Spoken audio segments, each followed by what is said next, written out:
What's going on, everyone? Happy Monday, and welcome back to another edition of our Monday night online open mic presented by the Barbed Open Mic series. My name is Richie David Marrufo, aka Deadwall Reveries, and I'm coming to you from El Paso, Texas, EP. But because this is an online affair, we're coming through Zoom and YouTube Live. We're able to connect with people from all around the country, all around the world. Super excited about that as always. If you're not familiar, an online mic is just like any other open mic. If you want to perform, all you have to do is sign up. So you just got to check the link in the description. So if you're on your computer, laptop, desktop, then check the description there. I guess same if you're on your mobile. I don't know, the links change from time to time, but usually it's down there. Click open the description. On top of the sign up link, you can find all sorts of other helpful info, like our website, ways to support us, our link tree, and the fastest way to get notified about the sign up sheet is to sign up for our link tree. There's a subscription, and I send out an email blast, I guess, as soon as that is available. But we're based out of El Paso, Texas, Barbed Wire Open Mic. We do many open mics each week and throughout the month, and this one on Monday is kind of fun because we don't have to drive anywhere. We're just here, But because this is online and unlike a in-person show where you can kind of pick up on the vibe of the audience, who's listening, who's watching, all that stuff. Right now, our audience, you are intangible. We don't know. You're a hypothetical audience, but something that always helps is if you hang out with us in the live chat. So say hello. Again, if you are on desktop or something, it's usually over there. If on mobile, it's down there as well. We have a live chat running. I see Ed Gonzalez is already on there as always. We always have a lot of regulars, and so if you are someone who goes to our in-person open mics and you like to tune in, let us know, say hello. I know, like I said, there's always a few people who tell me that they always kind of tune in, and that's really fun to know, especially since it's live right now. This is the live stream. People also watch it later during the week. So, hello, future people. Good to see you. Good to hear from you. The other thing is, with any YouTube video, the more you interact with it, like, comment, subscribe, all that stuff, it gets pushed out to more people. And that's really the point. We want to be a platform for people to express themselves through their art form, through their words. In this particular Monday night show, we gladly welcome any kind of writing, poetry, prose, anything in between, music, acoustic, instrumental, a cappella, and in addition to originals, we also encourage covers. So if you want to give a tribute to anyone out there that maybe you're currently listening to or reading, then that's fun. Other than that, a couple of quick announcements. If you do want to join us, Tuesdays we are in downtown El Paso. We took a rare night off last week, but we're going to be back downtown San Antonio Street tomorrow, Tuesday, November 4th, where we will be at I think we're going to be at Rosewood. That's our music and poetry open mic, aka Verse and Harmony. Sign up starts at 8 p.m. The show starts after 9 p.m. As far as I know, Dorimar will be hosting, and David will be running sound, and I'll be there kind of helping along the way, maybe taking photos and posting them online. I don't think we have anything this Wednesday. We're still trying to work out some behind the scenes stuff. Thursday, we don't have an event, but tangentially related. We're going to be doing a jazz and poetry night downtown at International Bar, something I like to do from time to time with my jazz friends.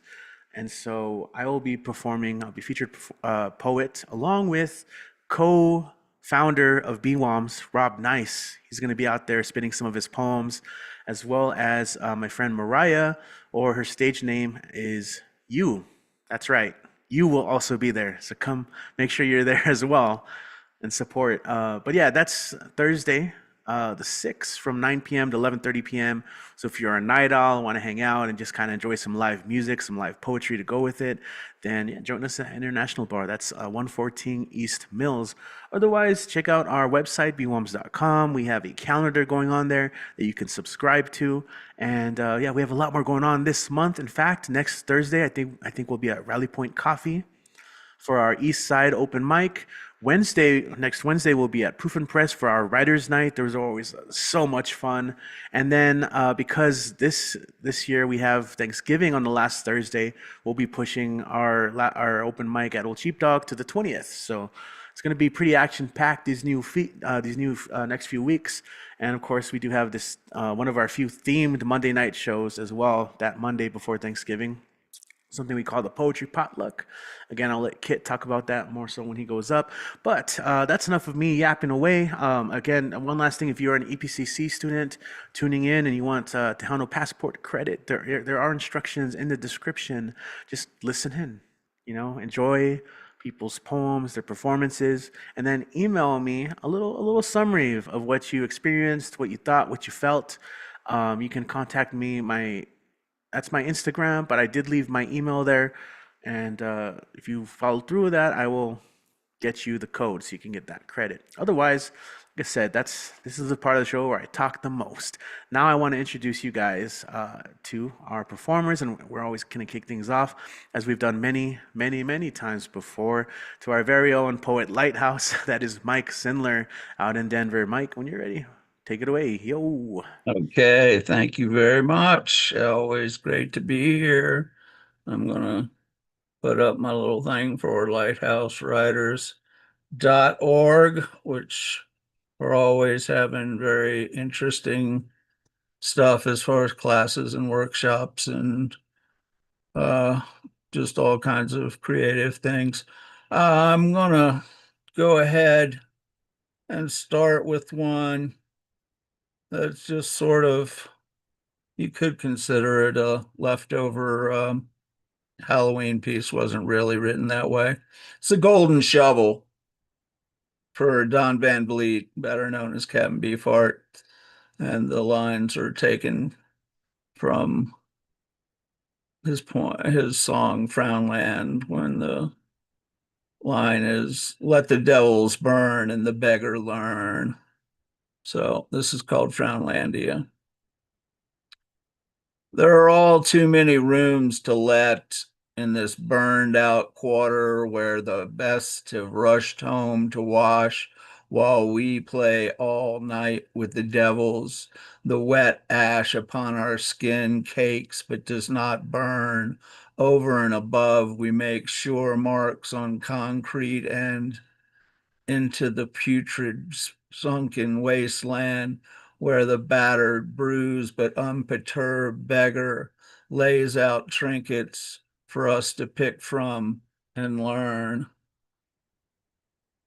Um, I'm going to go from that to another. I read recently my first like Anna Pete poem I wrote, and this is my second one. It's called A Sharper Eye.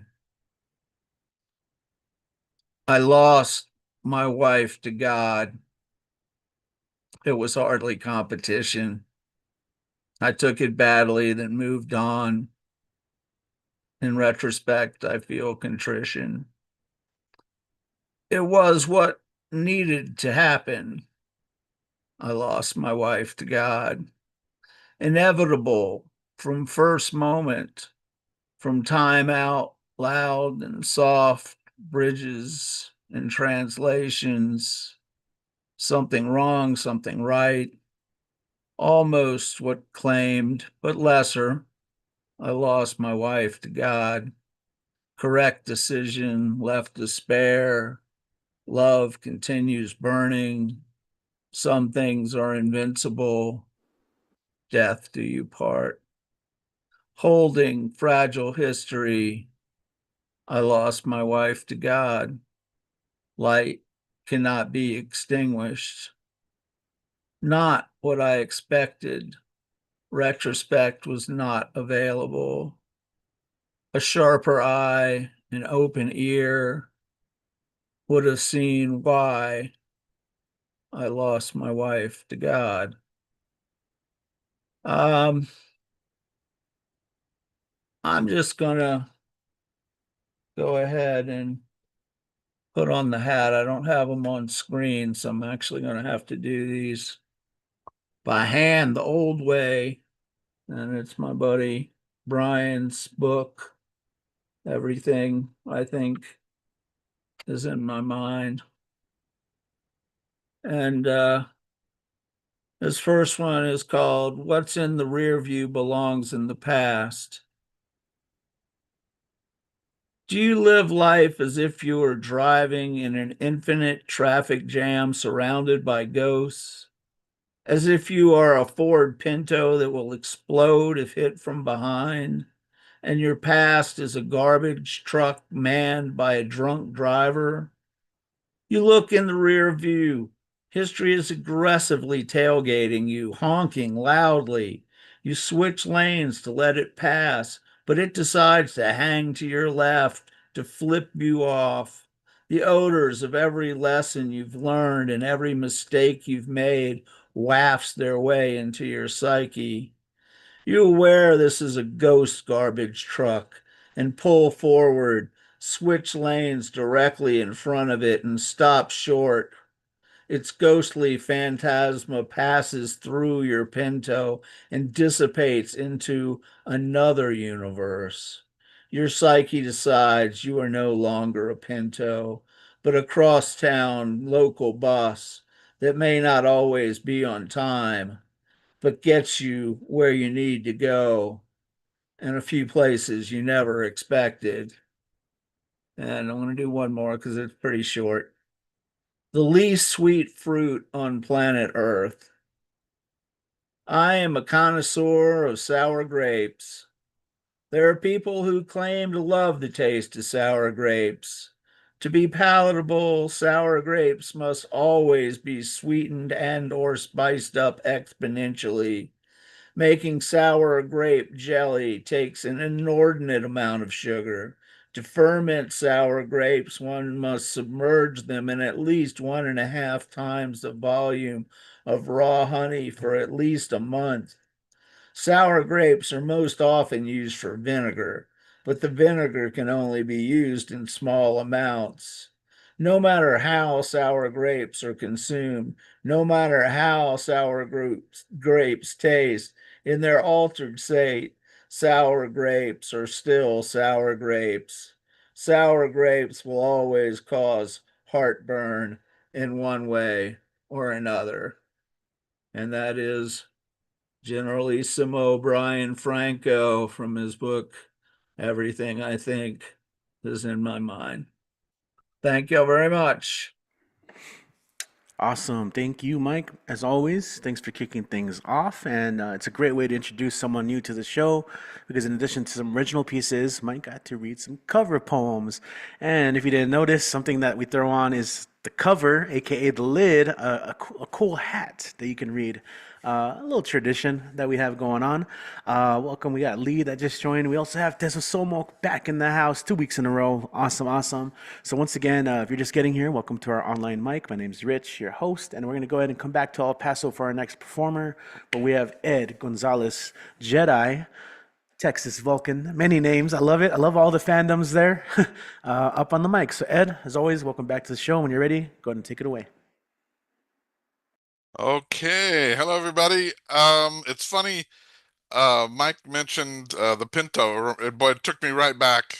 I mean, I definitely use your rear view mirrors more than you do the front one, because that's the way I drove when I drove that Pinto. Scary, scary. Anyway, well, I'd like to start with gratitude. BWOMS, thank you, Richie, thank you, Kit, for this platform. You make Mondays great. And if you haven't got one yet, don't forget about the BWOMS t-shirts. You can get it on the site, and if not, you can ask Richie. He can help you out there. Okay. Happy Monday.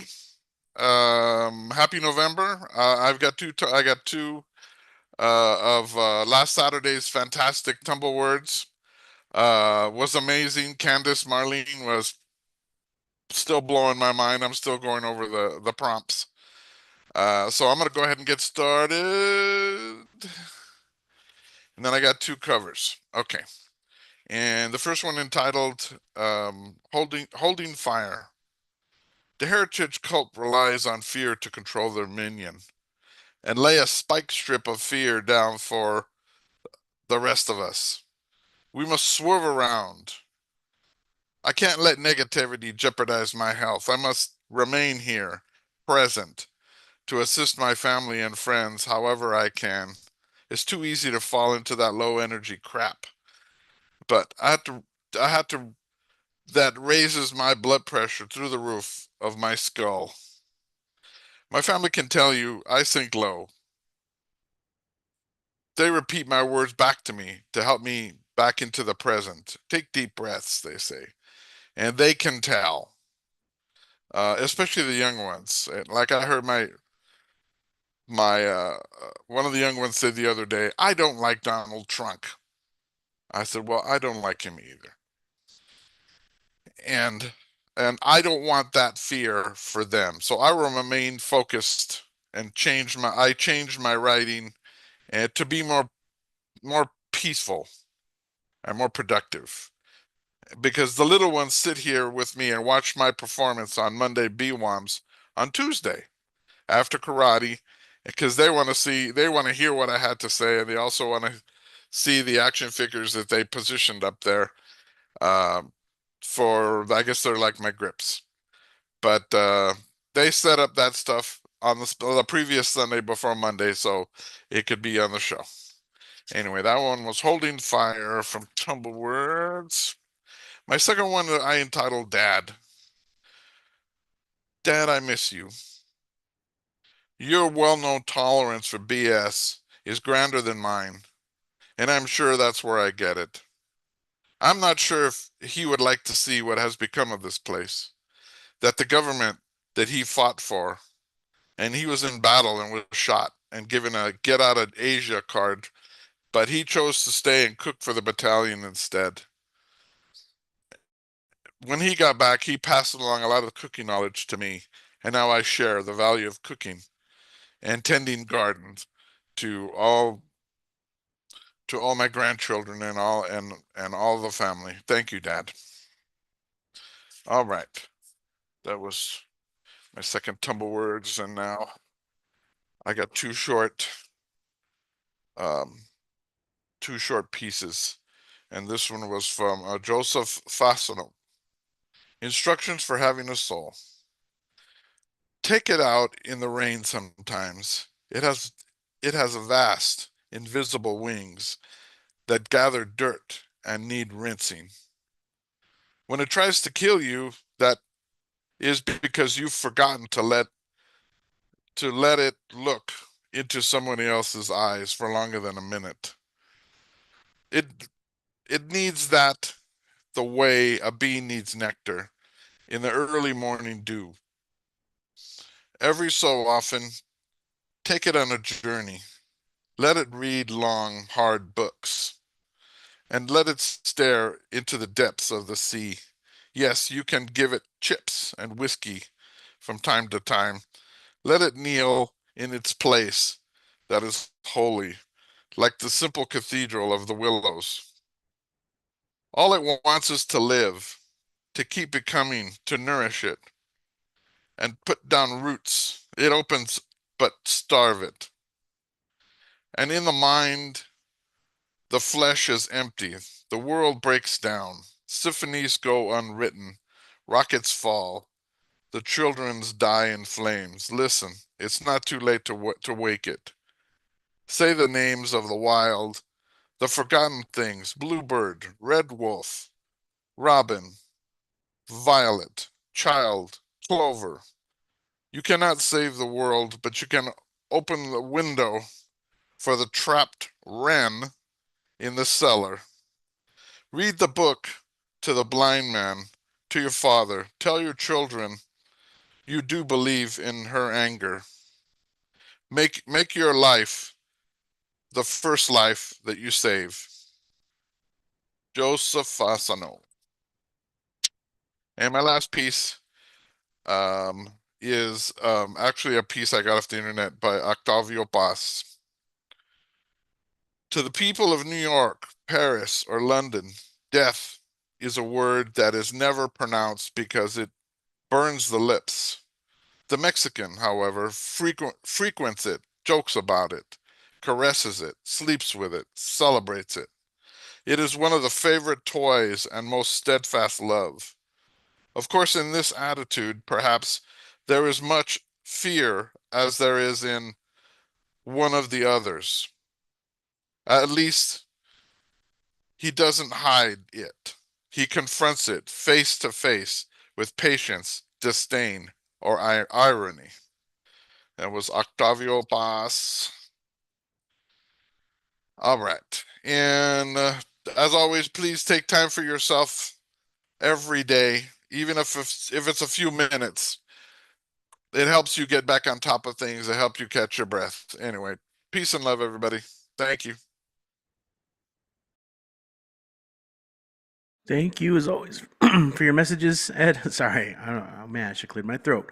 Ed Gonzalez, everyone, and I'll share that link too to the T-shirt in case you guys missed it. In fact, for those of you on YouTube right now, again, if you're tuning in, if you're just listening, say hello. It's nice to know that you're here. Uh, and I'll also link Ed's stuff because he posts some cool stuff all the time. He's got his Substack, but I'll post his link tree where everything's there. Welcome everyone.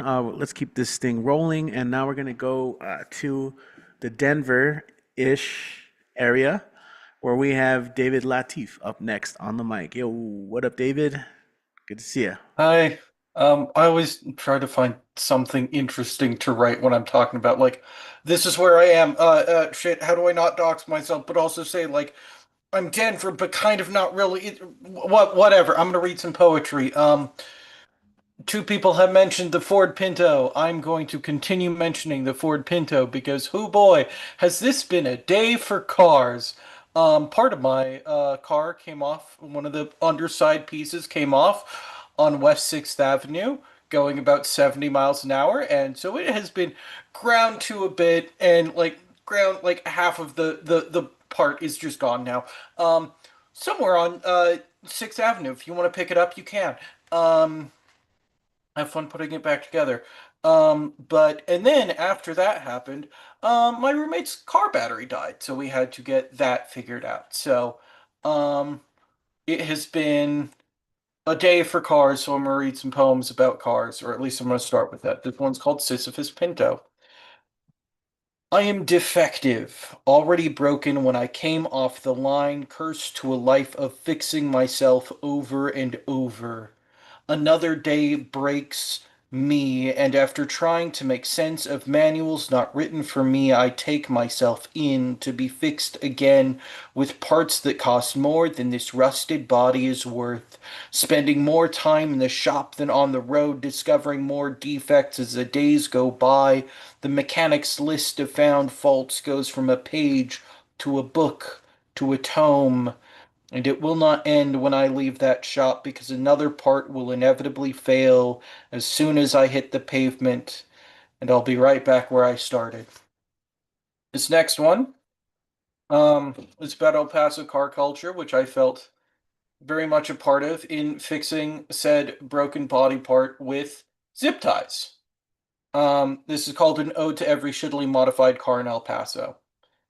Every Civic with a fake red badge, every Integra that's barely holding itself together, every front-wheel drive economy car with a big wing bolted to the trunk lid. I love you. More than any Ferrari or Porsche I see on the west side, I love your battle damage and body filler. I love the big bore tube at the end of your exhaust that doesn't muffle shit, or missing catalytic converter that roars, I am a race car. The same way I tell people that I'm a poet, both trying so hard to be something they said we aren't. You may not be on the track, I may be self-published, but we know what we are. I am a race car, and you are a poet. I'm going to thank you. Those poems are part of my book, The Chair, A Cluttered Pile of Neuroqueer Poetry. You can get it on Amazon. I'm gonna see if I can get it up on itch.io for people who don't want to give Amazon money. You can also find me, and if you're in the Denver-ish area, and if you give me a $10 bill, I will give you a book. This next one, as you noticed, the lighting changed in my room because I forgot to change the timers that my lights are on. This is a poem about the time change and what it does to my brain. It's called War of Attrition. The darkness approaches like a giant. Its silent, thundering footsteps rattle my soul, but nothing else shakes, just me shaking in my boots. I hear the booming voice, fee, fi, fo, bum. The clocks are changing soon. I get an extra hour of sleep, I whisper to myself as if an hour nap makes up for months of misery. Fee, fi, fo, bum. The clocks are changing soon. I clutch my hot cocoa in one hand and full spectrum light box in the other like the tiniest sword and shield. Fee, fi, fo, bum. The clocks are changing soon. I get my footing and wait for war. This next one is a diss poem. It's called Disappointing. Um, if you know who this is about, good for you. If you don't worry about it. Disappointing is the word I was called by a lady for forgetting a deadline at the International Conference for ADHD. It's a word I've been called my entire life, possibly more than my name, by every neurotypical person in power over me that I've ever met, never quite up to their standards, as if I'm a film to be reviewed or a wine to be tasted and then spat back out into a bucket. Maybe it's because my name starts with a D and they just get confused the way my classmates kept calling me Daniel. Maybe it's because my existence with this brain is an inconvenience to everyone around me, too late, too slow, too inefficient to belong in a technocratic society that values human doings over human beings. Maybe the reason that this one word hurt so much to read that I wrote a fucking poem about it is that I didn't expect it to come from a lady with a PhD in psychology who's written books about helping those who have ADHD. Maybe it's because this was supposed to be the place where I do belong, where I don't have to worry about my symptoms ruining the lives of neurotypicals around me. Maybe if you wanted everyone to get their shit in before the deadline, you shouldn't have tried to run a gentrified open mic night at the conference for the forgetting the deadline disease.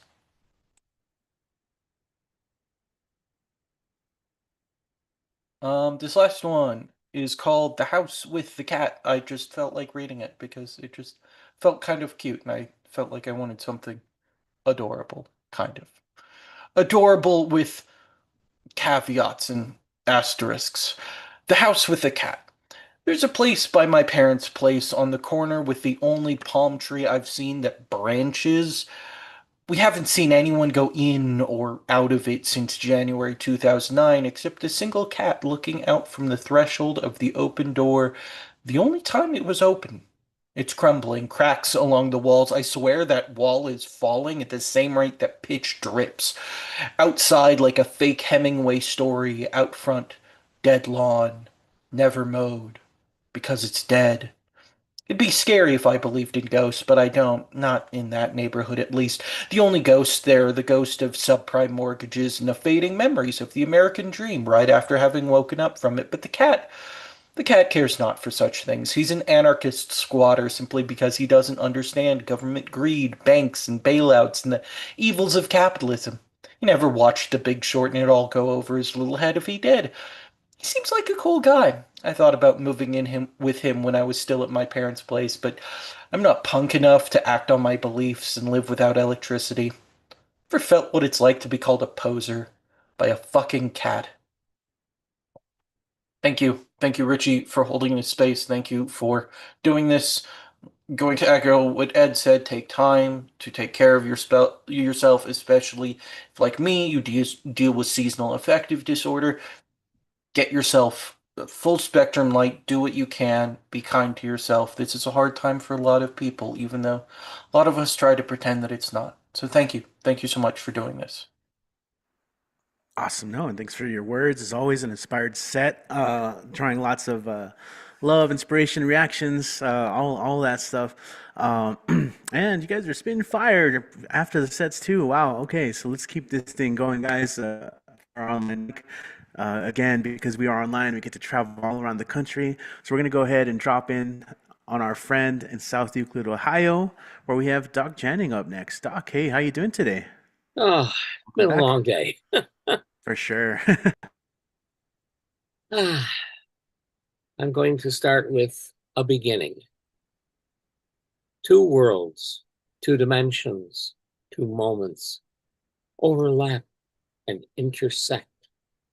A quantum entanglement, a weaving together, a sacred space, a nexus, a place of transition, of translation and change, a place to learn, to share and understand, a source, a beginning of love.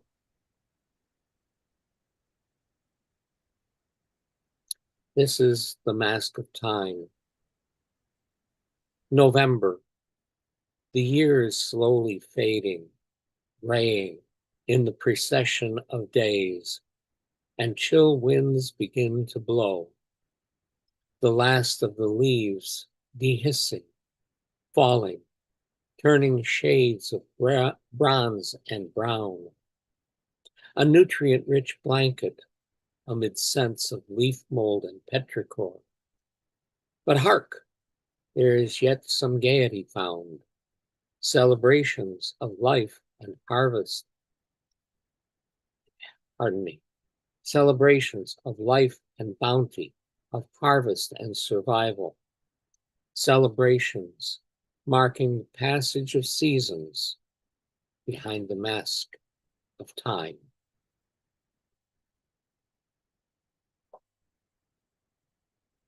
This is titled Kintsukuroi, and this is a different name for kintsugi, which is the art of repairing objects made of precious porcelains that have broken using gold or silver infused lacquer. Abandoning life, poetry, or love is not in my purview.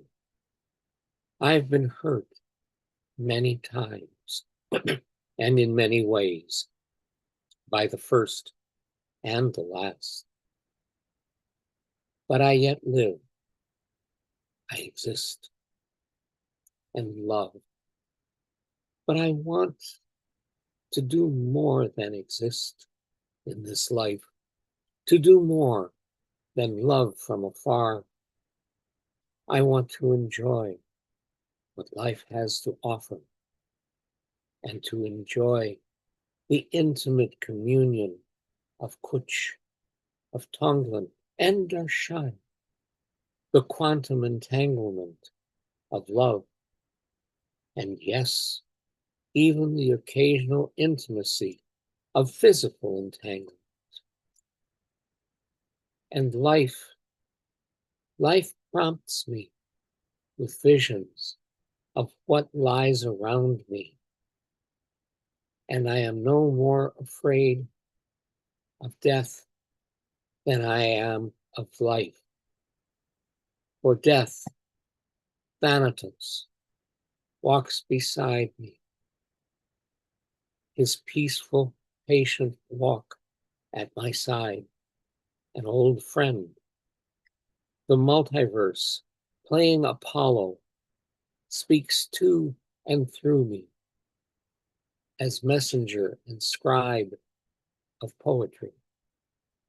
And I seek beyond poetry, beyond life and love.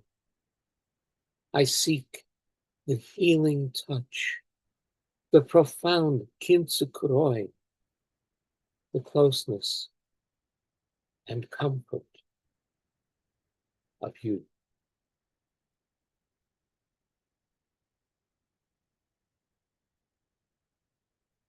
The title of this is Diana Lucifera. And Lucifer and Lucifera, which is the feminine version, are not evil names. They actually mean bringer of light. Born not of the forehead of an earthly god, but of life's longing. I have walked through the singing silence of time, through the spaces between, and the echoing dark of space, across lush kingdoms and wastelands, sailed rivers and seas, and flown over mountains.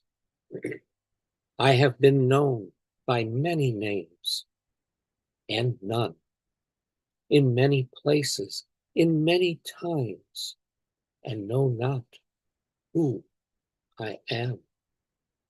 For I am all I have been, all I have yet to be, a riddle, a mystery, an enigma, and what I am, unknown, undefined, searching for the what.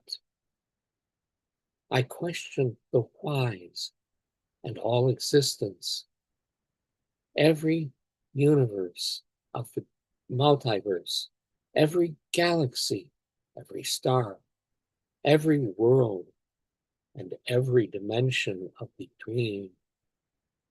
And I seek, I stravage on wandering pathways for a pathway of light, a pathway of desire, a pathway of joy, a pathway to love.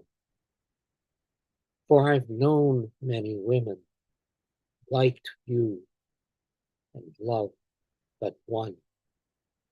She who is of the moon, for she is the bringer of light into my night. And that one is you. And finally, riddles, mysteries, and enigmas. Beyond our world, beyond our human ken, lie other worlds and other realms. Worlds of mysteries and magics, realms of gods and goddesses, worlds of unknowns and beyond. Worlds which have been written of, Shangri-La and over the rainbow, Olympus and Valhalla, Hades and the places between, and the horrific home of the elder gods.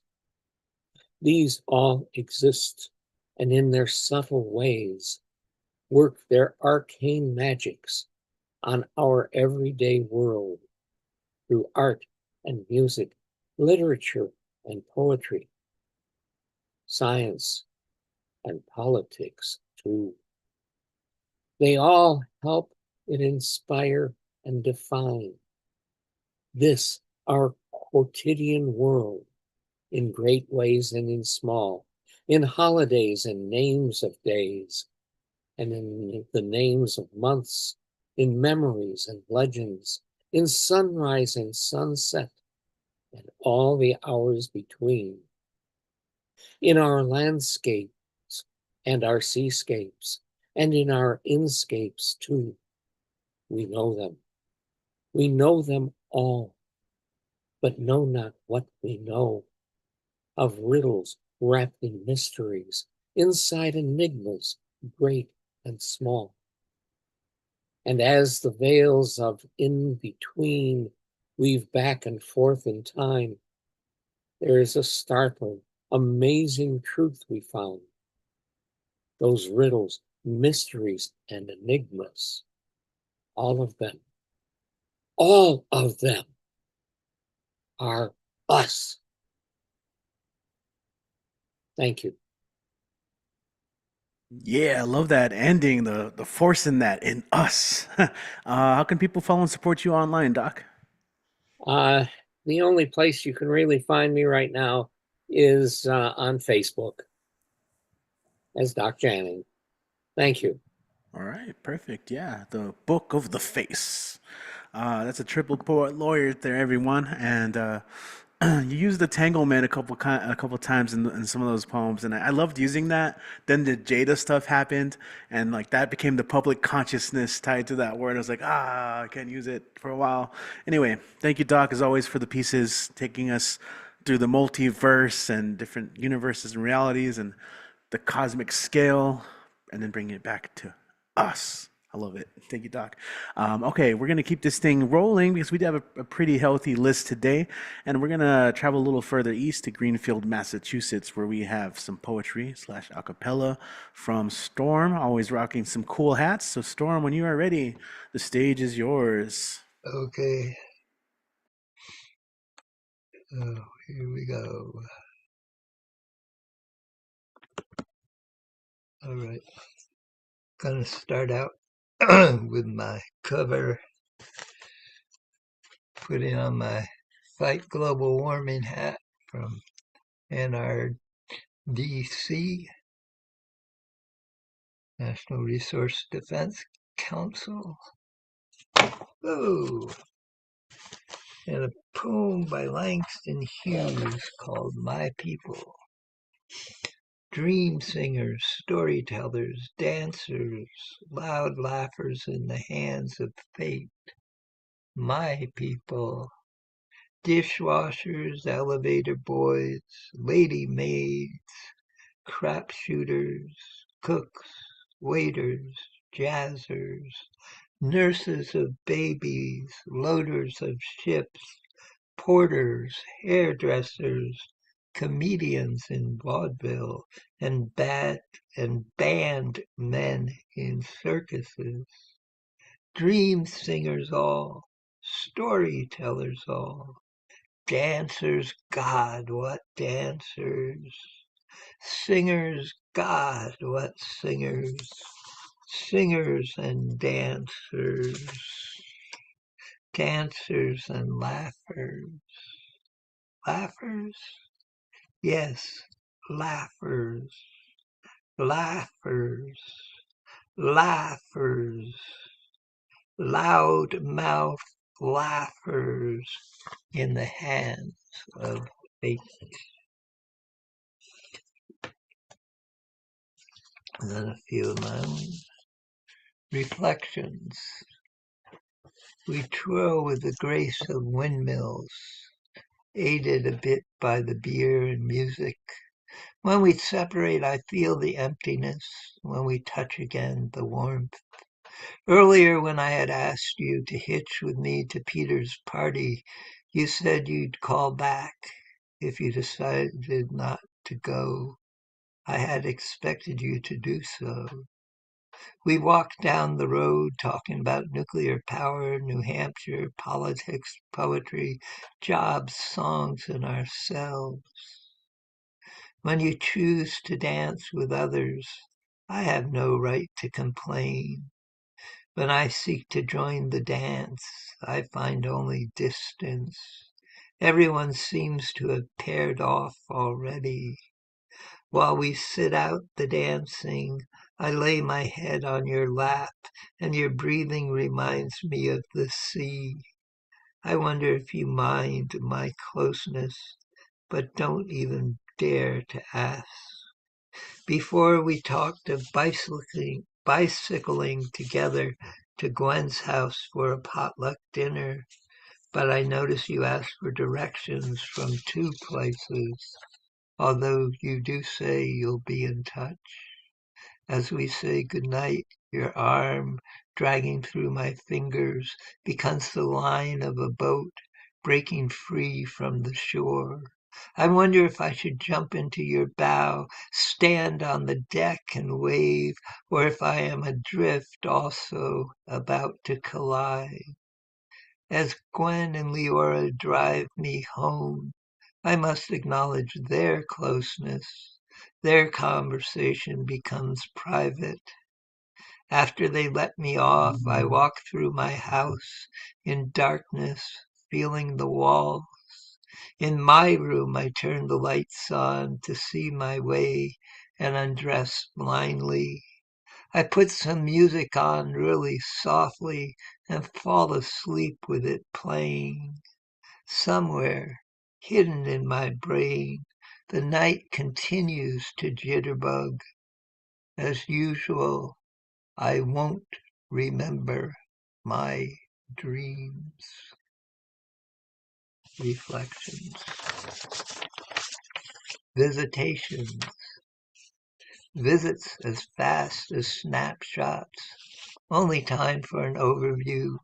Memories one moment arrested, already fading, blending with other faces and other times.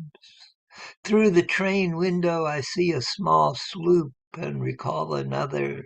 The wind, wet with the sea, settles on the shoulders of everyone aboard. There's music, laughter, a talk about the Hudson, hauling up the sail and lying back to drift, only our fingers speaking. Years before we learned we had a language in common, made of banjos, banners, and searching for anchorage. Often we have had to be content to let it be translated into letters and long distance calls, always planning to get together. We never know when we will till we manage it. Then in cafes, at festivals, and on quiet paths along the river, we fill each other with the warmth of reconnection, straining to say so much, to listen closely, noting how changes bring us closer together. After the long hugs, hair strokes, and goodbyes, there's always something we desire to say, which we must add later in postscripts and schemes of reunion. Hoku 23.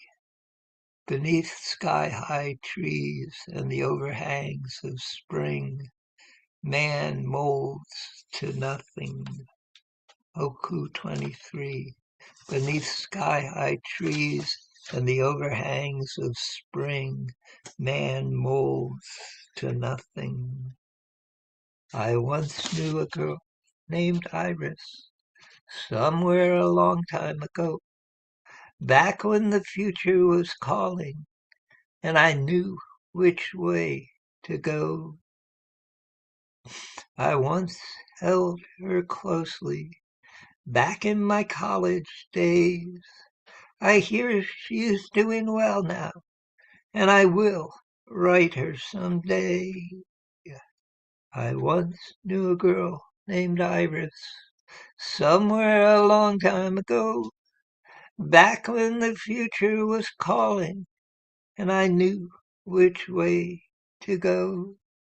She wore brown hair and glasses, taught me to be a man, somewhere between weed, wine, and liquor, and sadness held in our hands.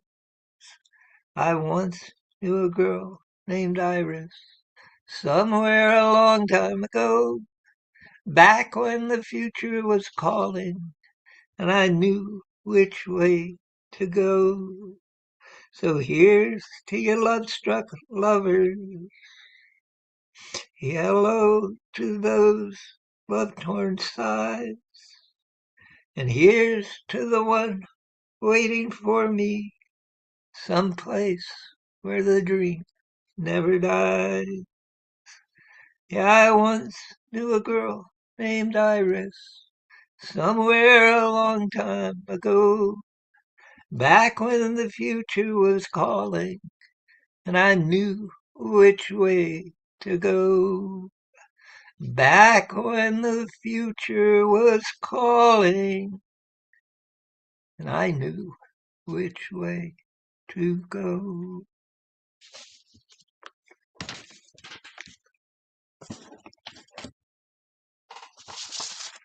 All right. Snap, snap, snap, snaps in the chat. Storm, you know, I know you got your links, you know. Thanks for coming on, and Yeah, we'll put those in the chat. yeah. Links are Daily Antidote Song and People's Music Network for Songs of Freedom and Struggle. People's Music Network for Songs of Freedom and Struggle has been going over 45 years, 350 members. I'm one of the founders. Peoplesmusic.org. And daily antidote song is something that happens every single day, 7 days a week, 365 days a year, 12 noon Eastern on Zoom. We are now approaching our 2040th straight time of meeting together. A person comes on from somewhere in the world, sings a song or two, gets interviewed. It's gotten really shortened a little bit, so it lasts probably 20, 25 minutes usually these days. Check us out, Daily Antidote Song. Awesome. So all you songwriters out there want to jump in on that, we'll forward those links.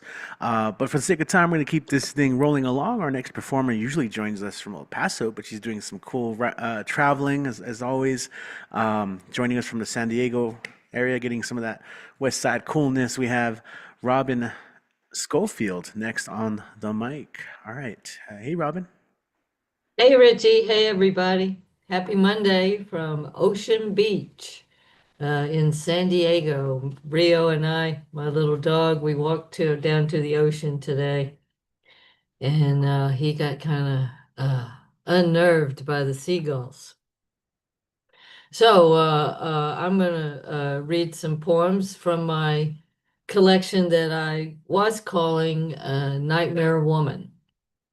And I kind of knew it needed a new title, so I think the new title is going to be the title of this poem, Ordinary Life in the Exploding Universe. She is the fire in the valley. She fixes dinner every night. She revolves around a star. She eats crackers and honey. She turns the radio to Tejano. She makes coffee 3 times. She prays twice at night. She knocks on wood just in case. She is the fox in the henhouse. She exercises portion control. She is hungry now and then. She knows what the raven says. And so I was calling this character Nightmare Woman. And then my poetry colleagues told me I should that was too ordinary. And I kind of agreed. So they told me to call her Owl Woman. But then today I was driving to the dispensary and had to go down a street called Tecolote Street. And so I think I'll call her Tecolote Woman. This is her weather forecast. I am lightning over the mountain, the crush of thunder. Through the arroyo, the rains turned froth, raced to drown the careless creatures. I am an earthquake scraping on a continental shelf, which begins to divide deep in Earth's mantle as burning magma rises until I am volcano. I am the eclipse that shadows the flower, the wind that whips the tree, the dust storm that paints the day orange and abrades other colors. I am the rain and the snow that paint the windows and doors, that turn the highways slick and deadly, purveyors of absence. So little time before the daylight, while Jupiter hangs in the crook of the pink new moon, when we still had our hopes up for rain. Desert haboobs, presence in the absence of everything else, diaphanous, and yet they hide the mountains of stony substance. Suddenly, they aren't there. I trust beyond vision my disappearing footsteps. Okay, and this is called Tecolote Woman Sings of a Dry River. A cool wind spells out the promise of an underground channel, a dictionary of delay. One word of sunlit red wing against blackbird body, quick as a meteorite. Heed his warning, light pole his perch, refuge in the alphabet of river willows. Green trunks stand like sentries at dawn. Tremolo of the hummingbird's thrum as he ups and falls to the arc of our paragraphs. Across Borderland Drive, Spanish broom spikes with perfume. Columns of yellow trumpet flowers under a half moon waning. Cottonwood and tornillo oak speak with leaves shaped like minnows. Swallows swoop for mosquitoes, daub mud for nests, the letter M flying under the Artcraft bridge. How chilly the shadows. All right, and I have a kind of a Halloween-ish cover poem. It's by David Daniel. I don't know really who that is, never read any other of his poems, but this one, The Joke. The skeleton, my son says, can't cross the road because he doesn't have the guts. Which explains, perhaps, why it's still at the edge of our yard, looking out across the road into the dark. I'm just kidding. You see, it's us by the roadside. Our bones the wind whistles, and the darkness beyond. That's ours also. Thank you, everybody. Okay, cool. Thanks. And any promos, anything before we move along? Or? Oh no, I'm on under my name, and I'm on Instagram under my pseudonym Robinsco321, and that's also my email. Perfect. Cool. Thank you, Robin. Enjoy the rest of your trip there. And all right. I walked back to a cool conversation on language and etymology there. Fun stuff. But we're going to go ahead and keep moving along the states for now. And we're going to go drop in Tucson, Arizona, where we have Sue Schnitzer, who's going to share some music with us. Welcome back, Sue. Hey. Hello, hello. Well, actually, today I'm going to do something different. I've got a short prose piece I wrote yesterday, and then I have a serious poem from last week, and then I'll do a song. So, I had a writing prompt yesterday in a group that was about Oreos being disgusting. Really, what's with that? So this is called Oreos. What was it about Oreos? She couldn't eat just one or two.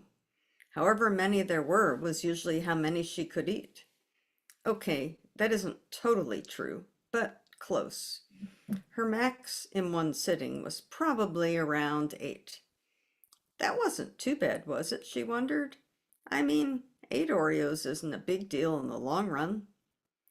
Or the short run if you're looking at everything, not just one little binge that involves licking frosting off of chocolate wafers. Because that's what she was really doing, right? She wasn't just popping cookies like M&Ms. It was a process. Slowly and carefully pull the cookie apart, trying to keep the frosting on one of the wafers only. See, that was a challenge. She had goals. Then lick the frosting off the wafer, lick the other one just to be sure she got it all. Then, okay, maybe this was a bit bingy. Pop a whole wafer into her mouth, chew, swallow, eat the other. What was it about Oreos? And just the chocolate ones, mind you. She didn't get the point of the yellow ones. Vanilla? Yeah, maybe in a crunch, but vanilla didn't contrast as well with the filling. And really, how could vanilla cookies ever be as satisfying as eating chocolate ones? And the mint-filled Oreos that were limited edition each year? Whoa, extra yum for those. But she'd recently been told to go gluten-free for a month to try to figure out which foods were bothering her system. She was pretty sure something was bothering her system, but whether it was food or stress or maybe mold or something in her new apartment, that she didn't know for sure. So she'd worked on the stress angle a bit and was feeling pretty good about things. But no doubt about it, she really felt good about things when she binged on her comfort foods. Oreos, popcorn, coffee. Too much coffee, she knew. Maybe she should focus on that. Not cut it out entirely, but cut down. But there was no way she could cut both the Oreos and coffee. At the same time, no way. A messed up system was annoying, but taking away her routine and comfort, She'd already cut popcorn. That was tough, but hey, she did it. Progress, right? She wasn't sure it was making a difference, but yeah, she'd go with it for at least a month to be sure. And yeah, she'd actually started to cut down on the coffee. Yay for her. And now she was supposed to somehow convince herself that Oreos were deadly or disgusting or whatever, and cut them entirely? No way. That was a little extreme for now. Maybe she'd work on moderation instead. Set daily limits. Maybe she could find it within herself to back up the Oreos in sets of 6. That would be cutting down a bit. Then maybe after a week cut to 4. Maybe even get down to 2. But 0? What? No way. She could deal with a slightly messed up system, but she couldn't deal with cutting the one junk food that really wasn't junk in her opinion. Besides, she was smart enough to know that there were far more disgusting foods she could binge on than Oreos. Like Cheetos, for instance. What a mess that would be. Okay, that was light.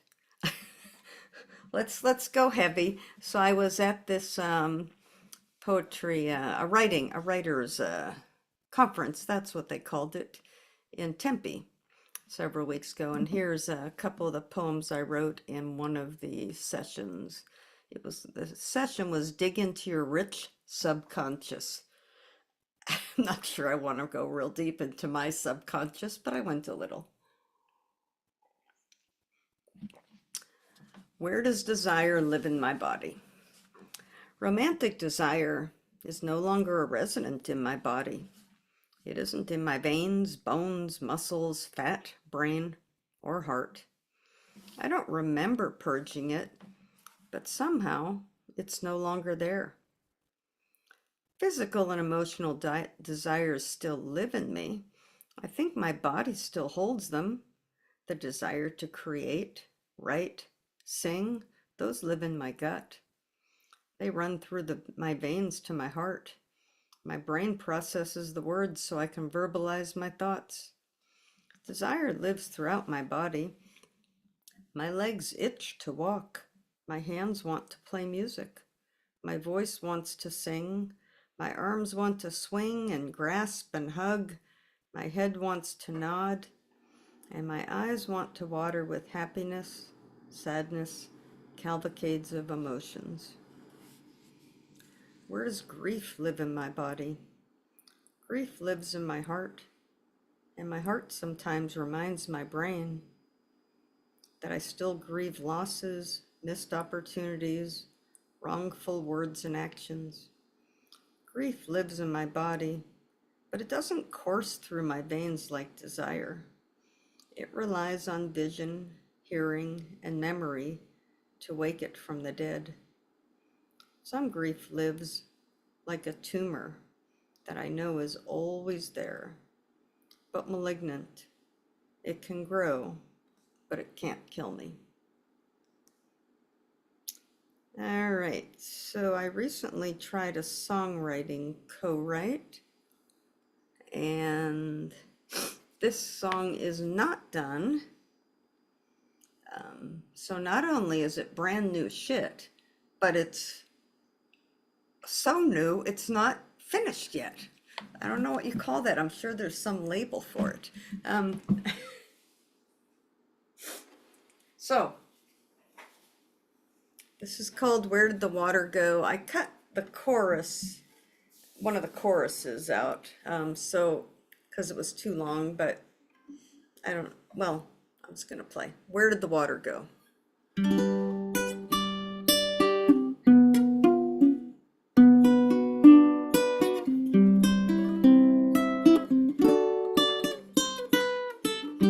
Is our love like a springtime river, flowing strong after the snow melt?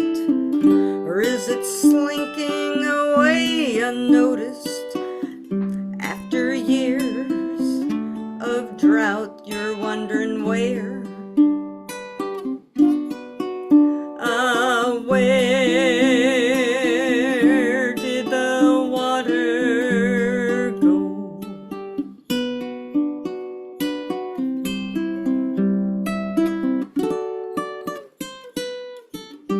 Will the river carry our love away like colorful gifts from trees in fall? Or will it get frozen in time, turn to ice in the bitter cold? You're wondering where? Where did the water go?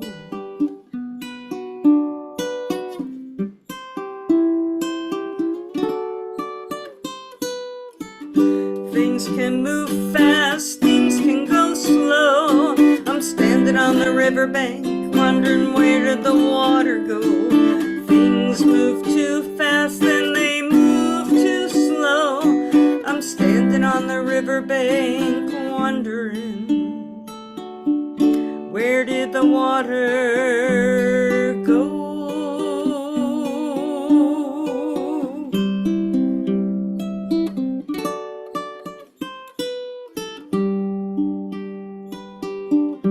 Funny how a river can get me to think about love as I look at reflections of the mountains that are towering above.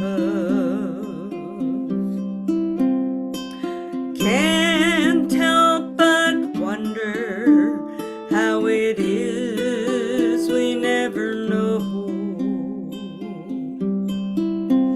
how deep, how far, how long our love will flow.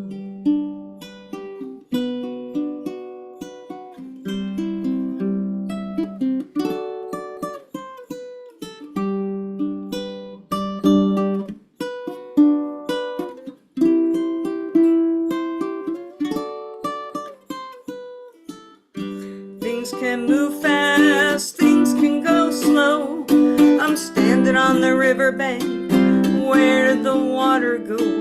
Things move too fast and they move too slow. One day I'm standing on the riverbank, wondering where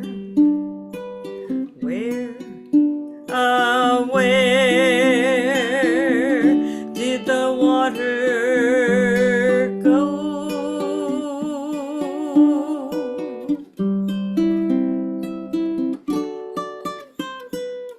Where, yeah, where did the water go?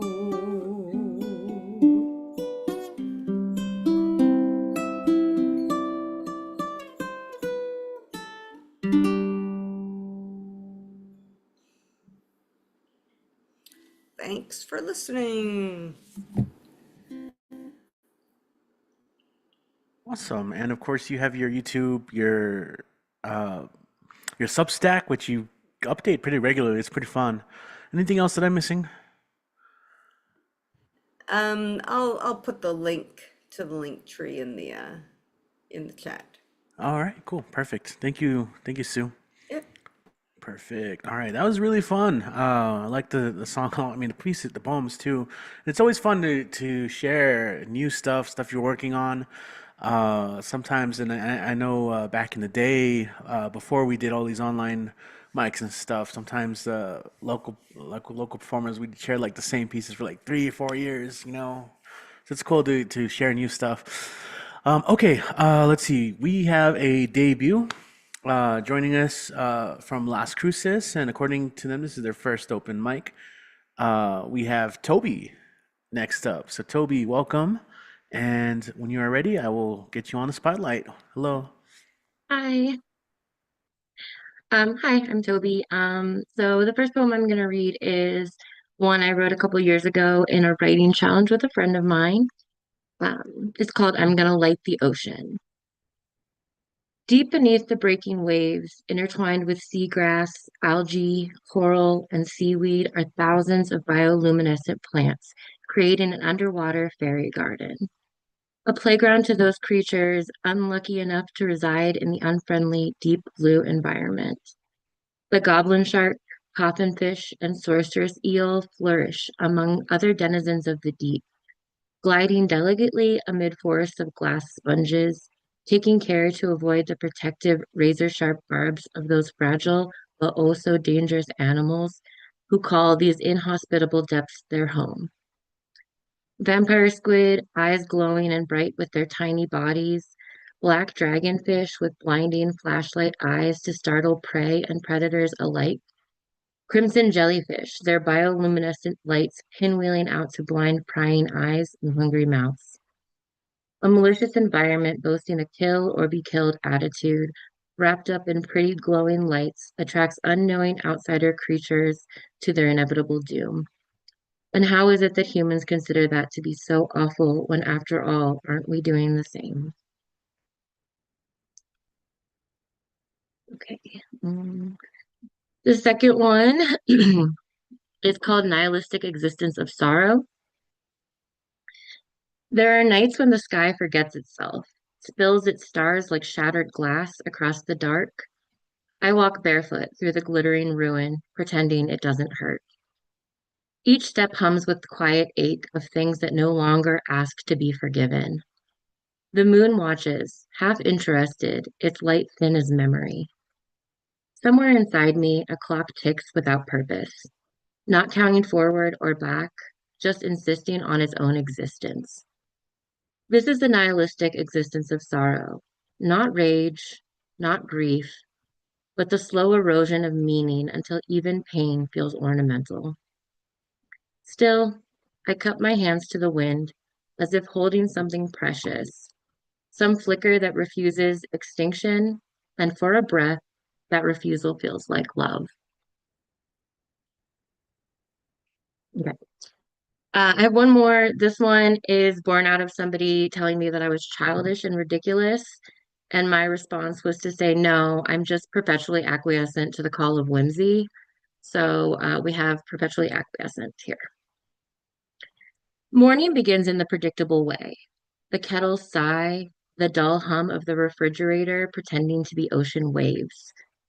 I tell myself to stay tethered, to keep both feet planted in the sensible geometry of the day. But the air flickers with mischief. Dust motes become constellations.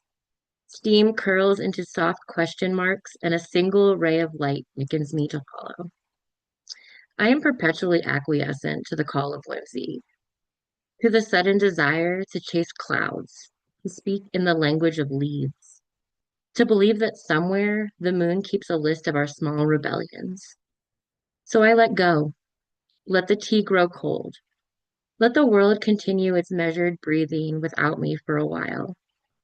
I'll be in the corner, learning how to dissolve into laughter, answering again the voice that never stopped calling.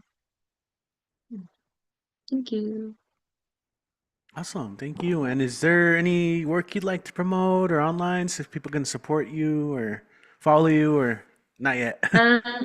You can follow me on Instagram. I'm at barefootbeloved13. That's pretty much it for me. All right, cool. Glad you were able to make it on. Welcome, Toby. Thank you.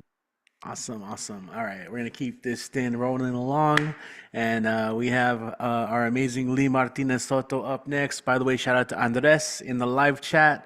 Again, if you're tuning in, let us know you're here. But right now, let's switch it over to Lee. All right, welcome back. Hey. Hey. So the only reason I'm here is because somebody here joined us and I wanted to like see it firsthand, so I'm excited. Anyways, I have two poems and then a cover poem.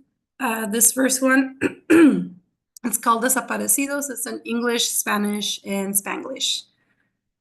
¿Cuántos fantasmas recorren tus calles, acechan tus camellones, esquinas, estacionamientos y callejones? ¿Cuántos fantasmas perdidos en la noche, perseguidos por las sombras de demonios, buscando placer en la piel de inocentes, quienes su único crimen fue el de existir sin piel escamosa, corazones de piedra? Ciudad embrujada, asediada por apariciones con múltiples rostros, tapizando paredes y postes, mantenidos con vida por aquellos que gritan sus nombres. Ay, mis hijas, mis hijes, mis hijos, mis madres y padres, familia y amigos. Ay de ellos, mis desaparecidos.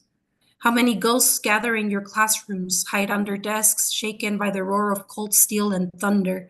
How many ghosts roam your streets and driveways? How many ghosts cry with every passing screaming siren, crushed under boot and force of those who made an oath to protect wealth? Haunted city, besieged by shadows and echoes of tears and laughter, still gather in your playgrounds. Last breath of fragile life whose only crime was existing, sun-kissed and melanated. Ay, mis hijas, mis hijes, mis hijos, mis madres y padres, familia y amigos. Ay de ellos, mis desaparecidos. Cuántos fantasmas ahogados en el río, tired feet stopped by the desert, twinkling eyes seeking the promise of safety, apagados por la crueldad del acero y la indiferencia del uniforme. How many ghosts trapped behind bars, tras más muros y paredes, whose only crime was wanting for something else, perhaps better, needing something more than what esta falta has to offer. My haunted borderland, repleta de fantasmas de todos aquellos que nos han arrebatado by cruelty or indifference, by the overreaching shadows of this monster, alimentándose de nuestras risas y lágrimas, miedos y logros. Ay, mis hijas, mis hijes, mis hijos, mis madres y padres, familia y amigos. Ay de todos mis desaparecidos. All right, this second one, I'm still working on it, so it's not finished. I shared a bit of it on last Writer's Night, which if you haven't gone, I highly recommend it. It's here in El Paso, Texas, every other Wednesday, if I'm not mistaken, and check the BWOMS calendar if you're interested. It's a little plug-in in there. Anyways, this is called Casa. En mi familia no tenemos fantasmas, solo el tiempo lentamente erosionando los espectros de las historias de trauma y resiliencia. En mi familia, it's the home which holds the ghosts, the hauntings in the walls and foundations of our bloodline. My house sits on the corner of la cuadra, el lote más grande de la zona. En algún punto carecía de rejas. Its growth stopped only by the sidewalk, almost untamed, como el zacate creciendo hasta las rodillas. I have only vague memories of what it was before we transformed it, and it transformed me.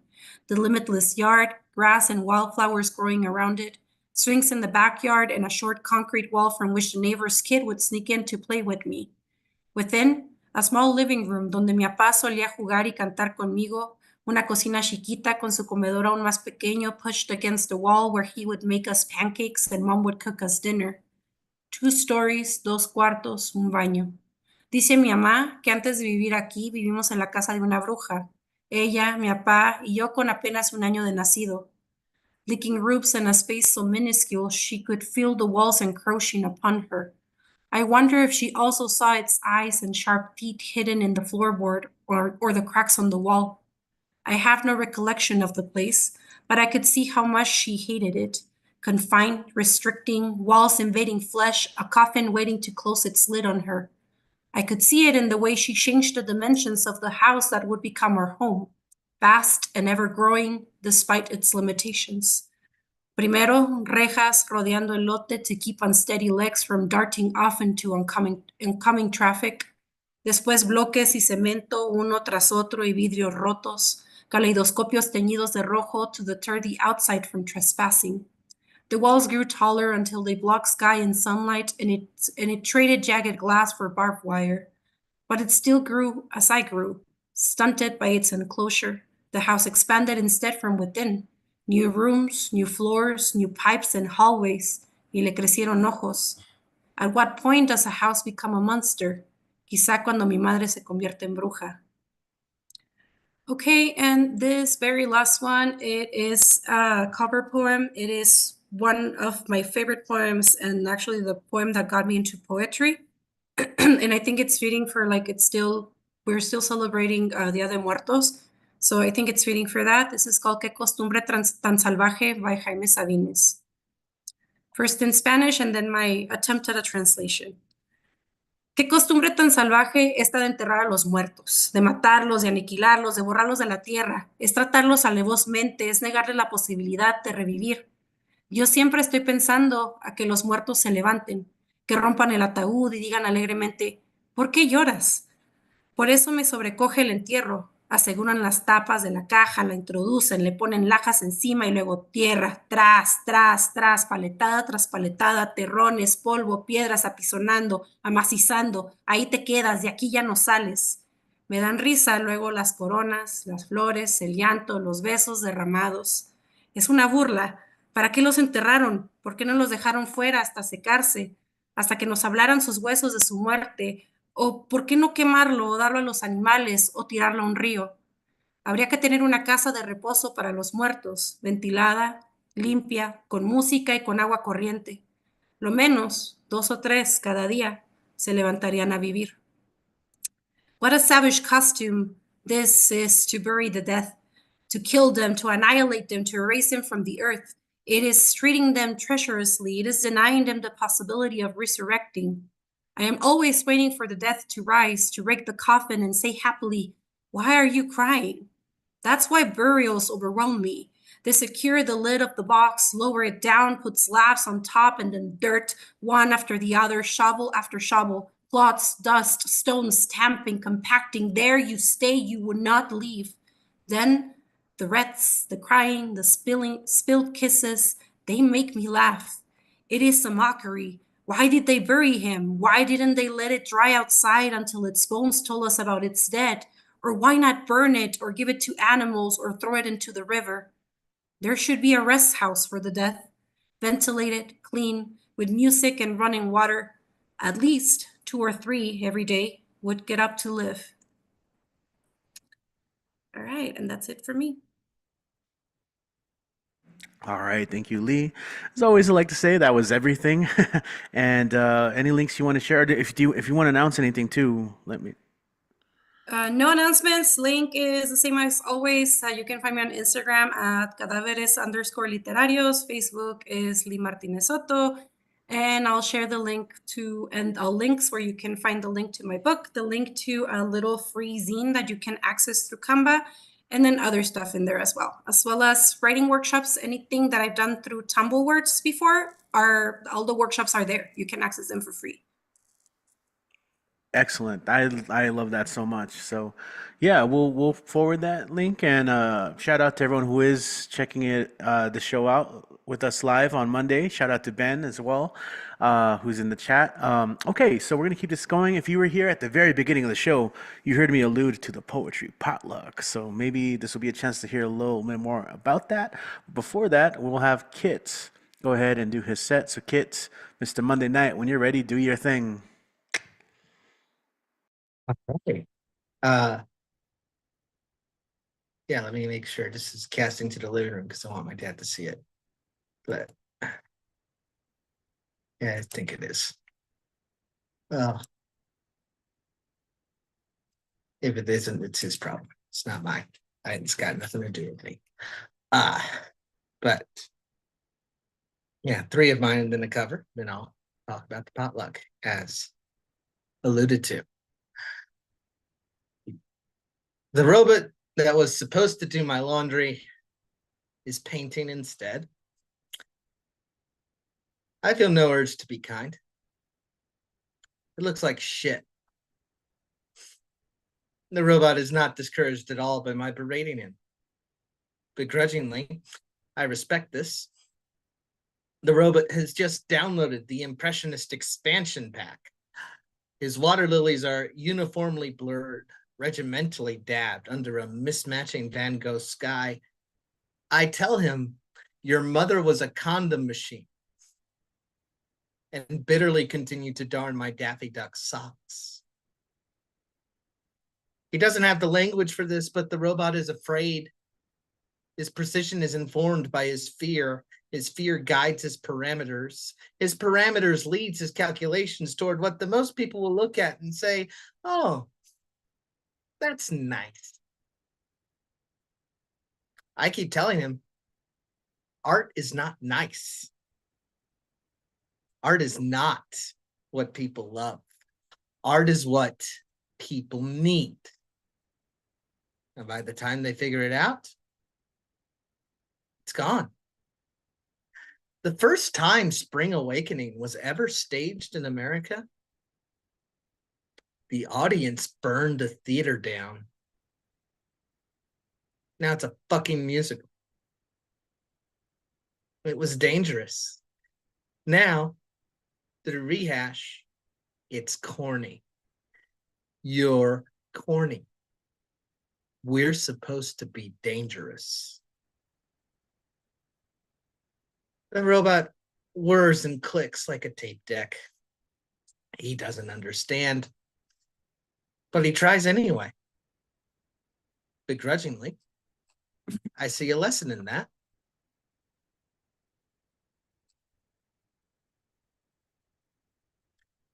All right. So people love that one. The condom machine line really gets the people going. People are at a bar, think, oh, can't explain it. I just do it. People loved the hues of sunset, so the gods invented neon sign.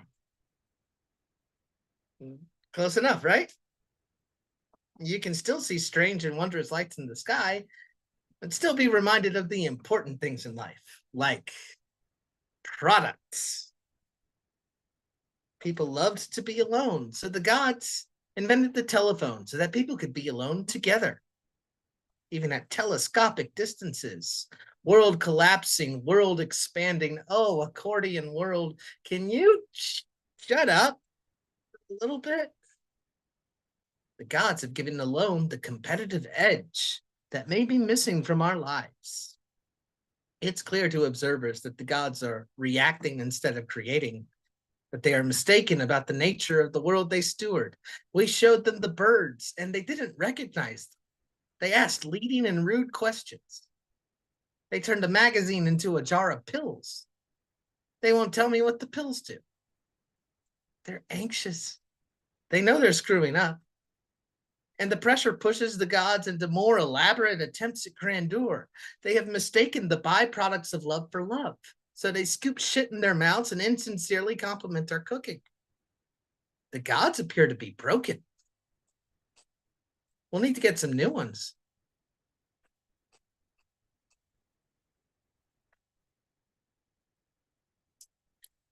And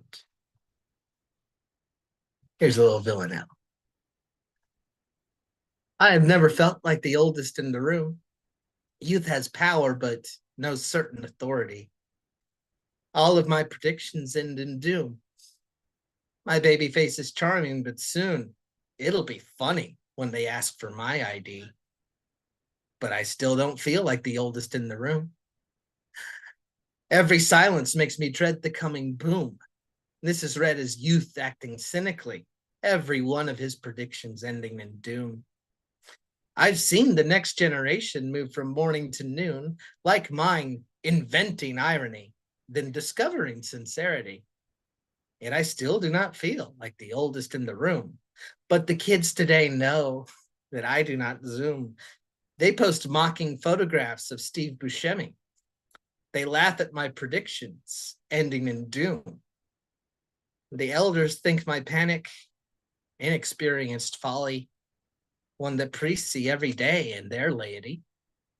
I will never be seen as the oldest in the room. That's my prediction. It ends in doom. And my cover poem, did I cue it up? No, it's in the other one. Hang on.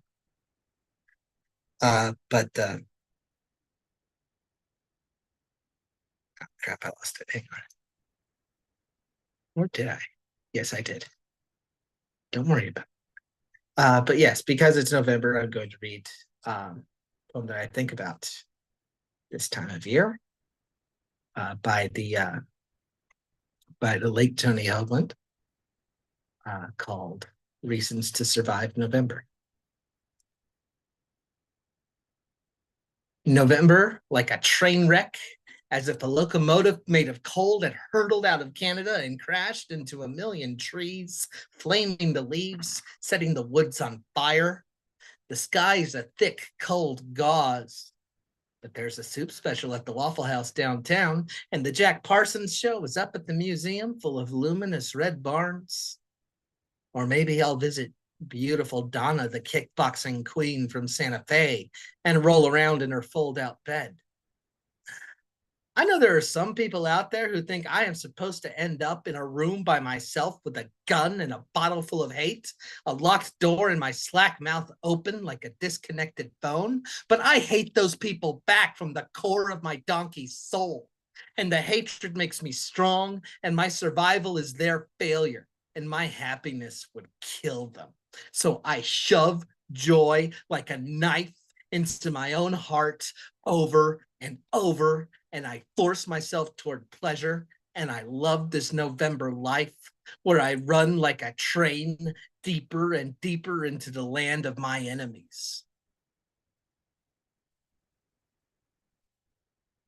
Woe betide those enemies. All right. Thank you all so much. Tumblewords, you've heard a few times, free writing workshops every Saturday on Zoom. You can find me at Kit Renaway for the Zoom code. This week, November 8th, it'll be our annual Veterans Day workshop with our resident veteran, Bill Sparks. The 15th will be a friend of the show, Cassie McCoy, with an invitation to curiosity. And Maria Perez will be doing November 22nd. She gave me like 3 titles all at once. So I have to go back and consult to see which title she gave me for the 22nd specifically. The 29th, it's Thanksgiving. Go home. So tomorrow, I'll be playing Europa Universalis 5. Don't bother me. But the 4th Monday, that is the 24th this year, a little tradition that we have here at the Barbed Wire Open Mic Series, Stay at Home Open Mic, is the Poetry Potluck. You've seen the cover poem at work. Now imagine all of us covering each other's works. Imagine your words coming out of someone else's mouth. And it's easy to do. Just make it happen. Just ask people for your favorite poem of theirs. Maybe they'll ask you for their favorite poem of yours.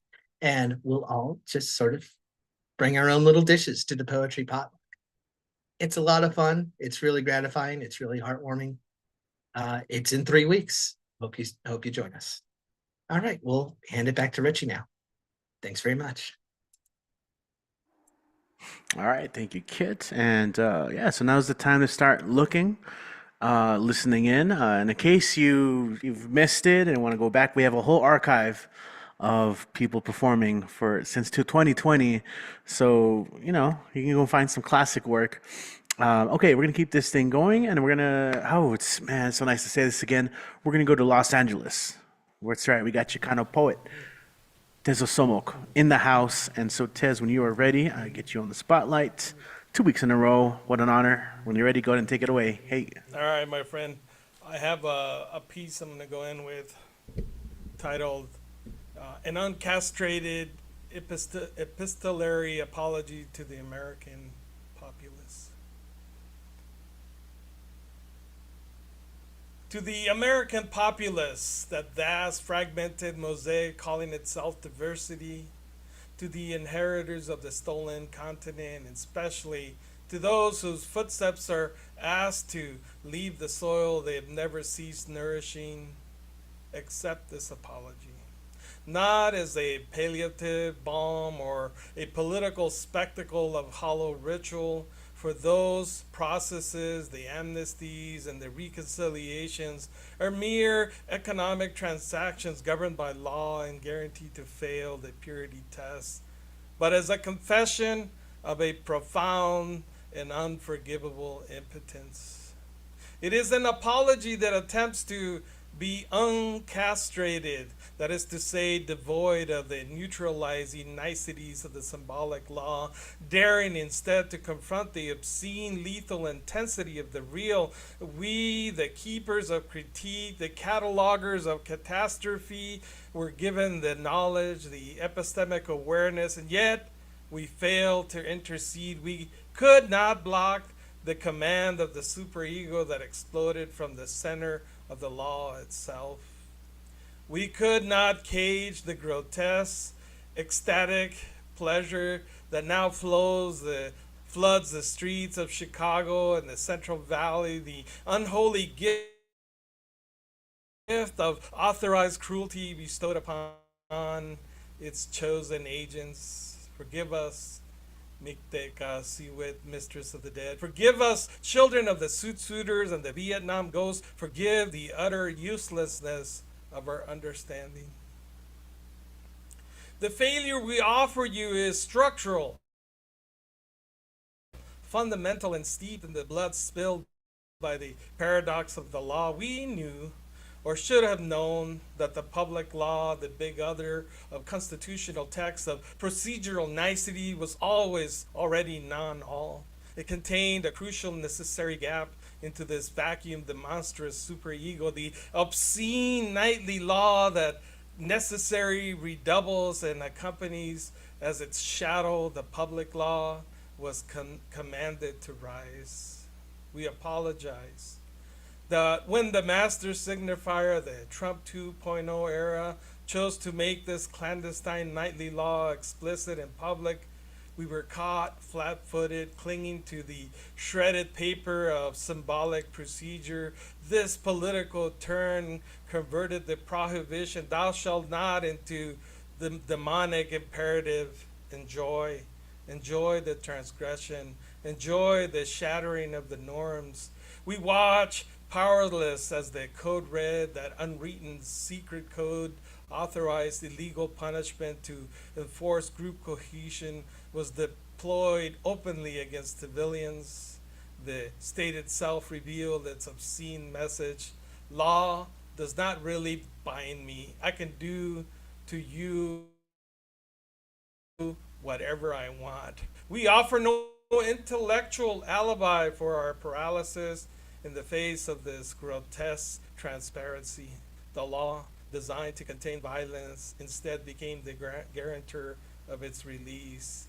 We failed to find the symbolic coordinates, the act of true rupture that could negate this obscene message. Instead, we offered only the predictable politics of resentment, a futile resistance that risked merely reinforcing the system it attempted to subvert. The political landscape we now see is not a battle of ideas, but a furious, toxic economy of pleasure. Bobino, the prototype of the empty proxy filled by pleasure. Behold, Gregory Kent Bobino, the commander at large, the chief patrol agent, relieved the command in 2023, only to be resurrected by the code red. He is the prototypical sublimated empty agent, the bureaucratic conduit who consciously and enthusiastically jettisoned his conventional professional agency to become the pure instrument of the master's transgressive will. We apologize that we could only describe him as the uniform face of Trump's immigration offensive, incapable of interrupting the libidinal transaction that defines his rise. Observe the trajectory, mi gente, a career molded by duty and controversy, from El Paso rookie to sector chief in El Centro, New Orleans. His ascent was not deterred by institutional norms, rather operating outside the symbolic niceties became his qualification. He became the physical embodiment of the command to transgress. Bobino's acts is not revolution. It is the performance of eroticized subjection. He derives a perverse negative pleasure from the required excessive exercise of state violence. And I can stop here and then come back to it on other occasions. I know I can go long. Yeah, for sure, man. Is there anything you want to promote as well? Social media, website? This didn't scare you enough?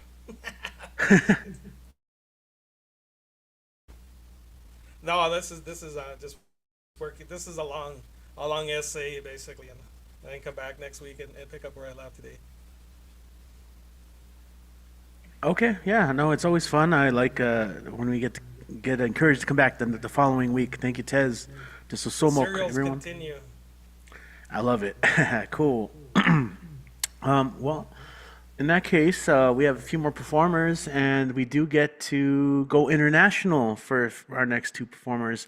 First, we're going to go to Malaysia, where we have Julian Matthews next up on the mic, and I am turning on the share screen. So, Julian, when you are ready, I will get you here spotlighted on the screen, and after that is Luis. So, all right, Julian, when you're ready, go ahead and take it away.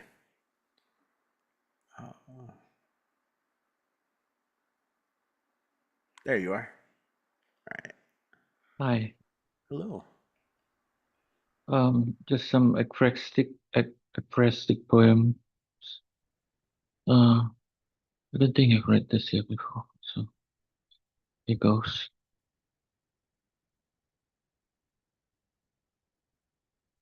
Starry Night. When it was finished, Vincent, did you step back, yell Eureka, or whoop in ecstasy? Did you get up and do a jig, maybe, or imagine doing the waltz with her? Or take another celebratory swig and twirl around like a drunken sailor? But wait, this was during your time at the asylum in Saint-Remy in southern France, and you were seeking reprieve from the voices that plagued your mind. Looking out the bars of your window in that tiny sparse room, perhaps twiddling your one ear, recalling the past, the torment of your imposter syndrome fears. Every measured brushstroke, another step forward, lifting grayish hues into swirls of hopeful yellows, holding back the ever-constant waves of the blues, wondering why they always kept the lights on you, as if the darkness might make you forget to dance with her on that starry, starry night. And the second one is called Beige.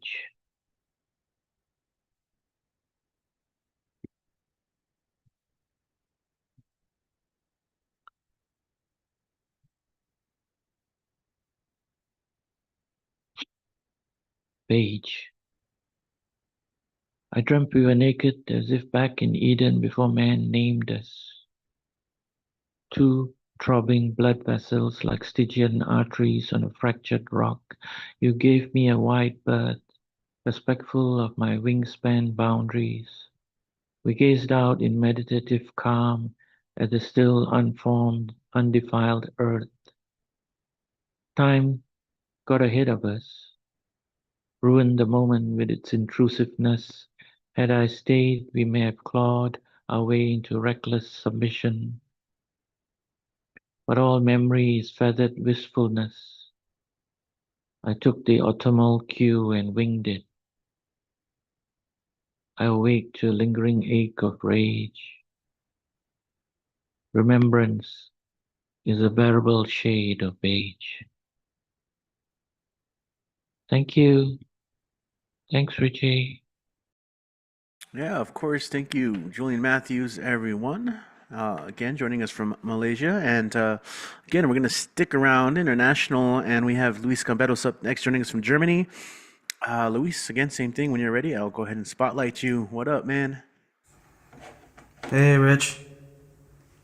All right. I'm gonna sing a song by Buckingham Nicks, and then an original, a new song.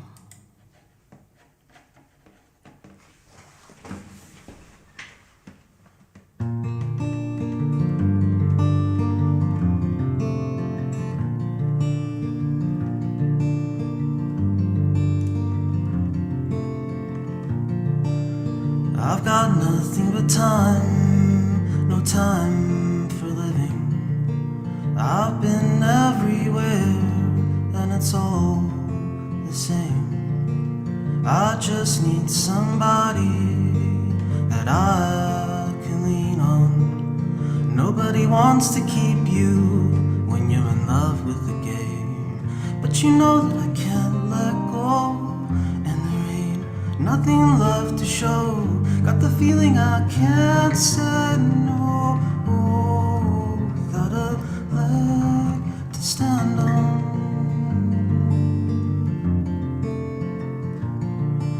And there's so many fine people that I believe in. They don't care where I'm going, it's not their show. Well, I've got nothing but time, no time for living. I used to be somebody, but that was so long ago.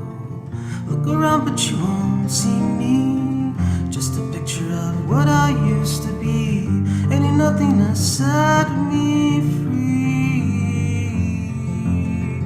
but you know that I can't let go, and there ain't nothing left to show.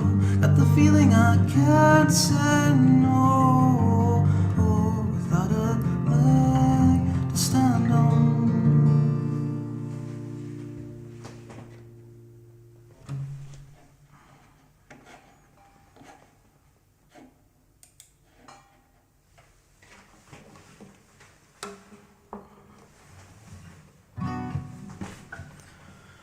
And don't let me interrupt you, all those away.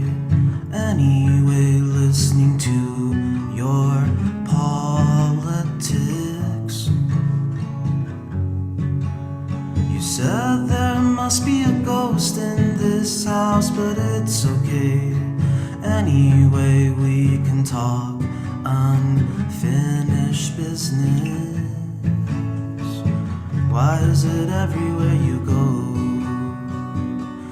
everyone has their doors closed? Maybe when everyone's asleep and lost in their dreams.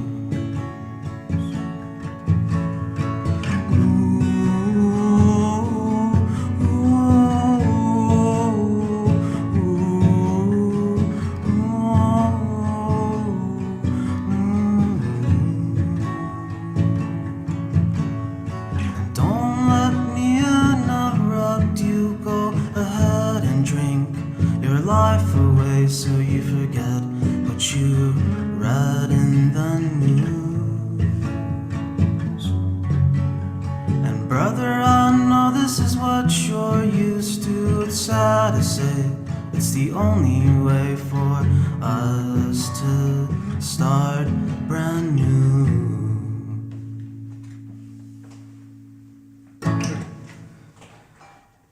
Alright, my name is Luis Gamberos. You can find my music on Bandcamp or SoundCloud.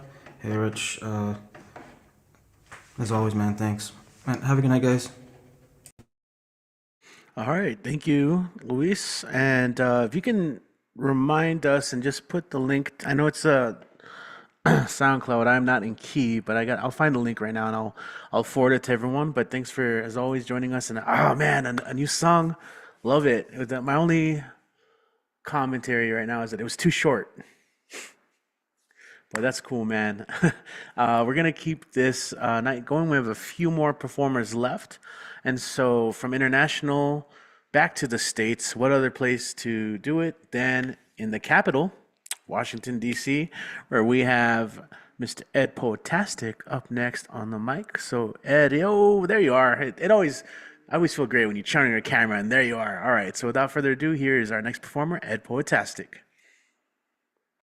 Thank you, bro, for making me feel so fantastic and for being so bombastic. Thank you so much for being enthusiastic. Hello, everyone. My name is Ed Poetastic. I'm Fitter Fantastic. Piece of time could join my rhyme. Feel sublime. I don't have no jokes, but next Monday I will, because your humor is harder than steel. All right. I'm gonna do 3 poems, and The two poems was from the DSA's Huertos workshop at Wonderful Tumblewords. So yay. The first one is The Pen of the Dead. I honor the memory of the mute, another starving for attention looking cute. I honor the memory of the dead who made earth their untimely bed. If you stop and listen in your ear, you can hear them live on and have no fear. Your words echo in your bones. Their poems whisper from the tombstones. They write and write, fascinating train. They took in strife with agonizing pain. Their blood and tears mixed with ink cause our eyes to expand and shrink. They write to keep their image alive, no matter how to push or fuel the drive. Please breathe and close your eyes. Do you feel their presence quickly rise? Does it feel like a full moon or sunrise? Go right till your words touch the skies. You have their virtue inside your pen. Don't let their sacrifice reach an end. I know the fissure in your open chest, but put them to rest by making their words your nest. Thank you. And this other one is called. This other one's called.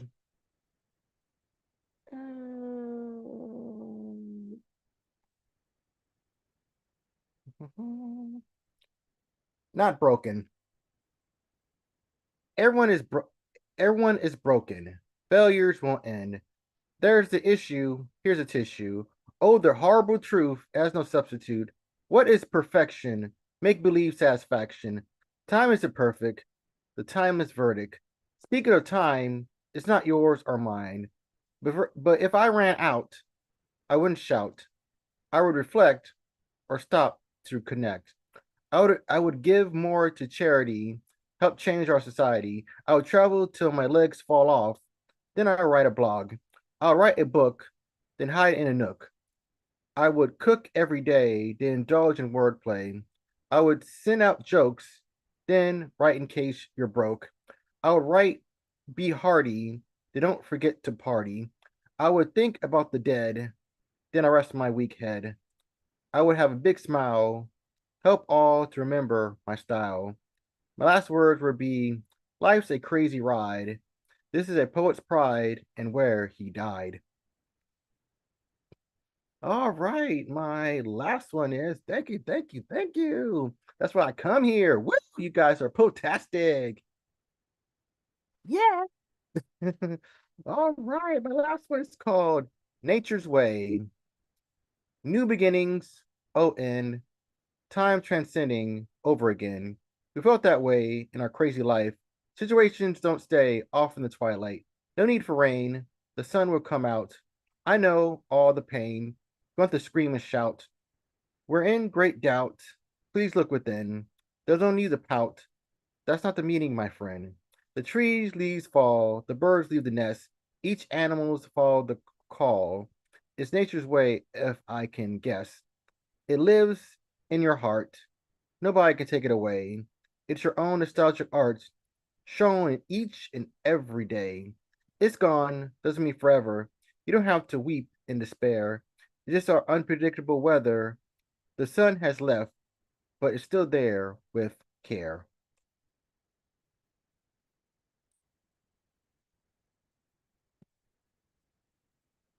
All right, awesome, man. Short set. I'm not used to that because I'm used to all the joke, like 20 jokes and five. No, it's awesome, man. How can our awesome people follow and support you online, Ed?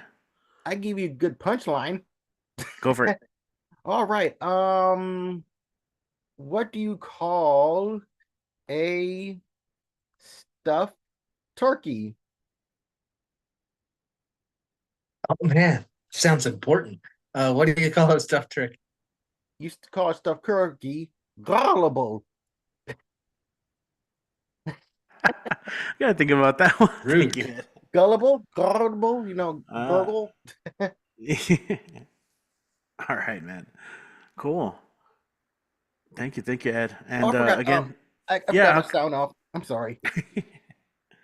Thank you for following me. If you want to follow me, please feel free. My Facebook is Eddie Foreman, and Thank you so much for letting me be here. And remember, you're more important to ever know. Don't stop your glow, never stop your flow. If you don't know, now you know. Oh, I love this show. And remember, always spew the world and words outside your chest. And remember, life is not a contest. Sorry about that. And always be your best. Sorry about that. Sorry. Of course. Thank you, Ed. Love it, love it, love it. Uh, we went off routine a little bit. I think it threw all of us off. Okay. But as always, love the words. And thanks for being part of these for sure, and spreading your positivity.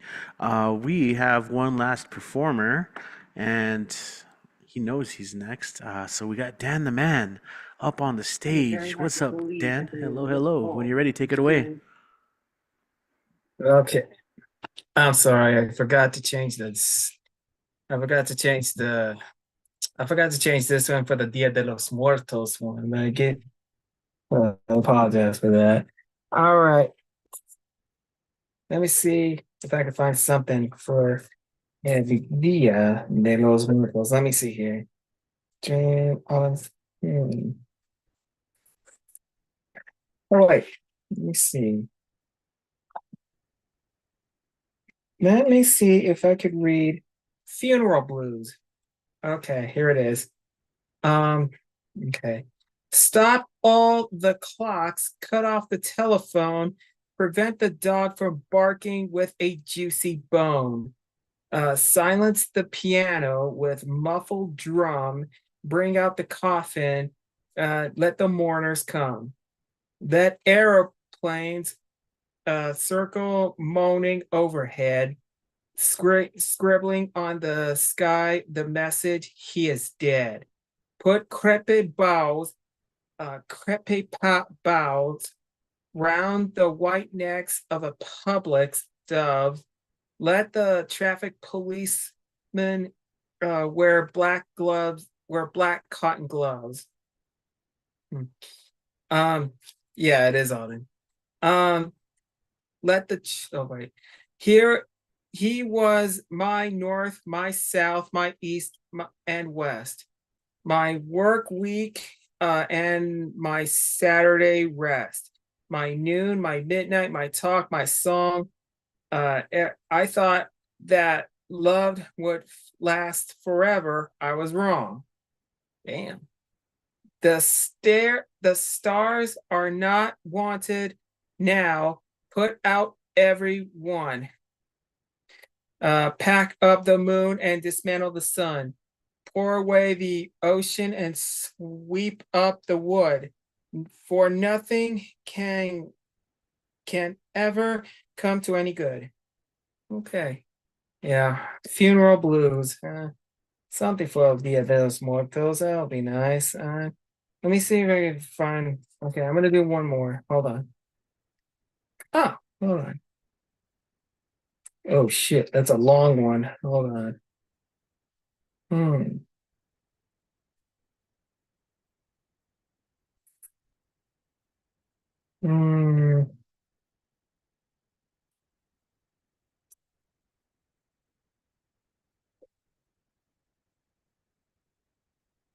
Hang on, let me see here. There's a 62. It's a long one.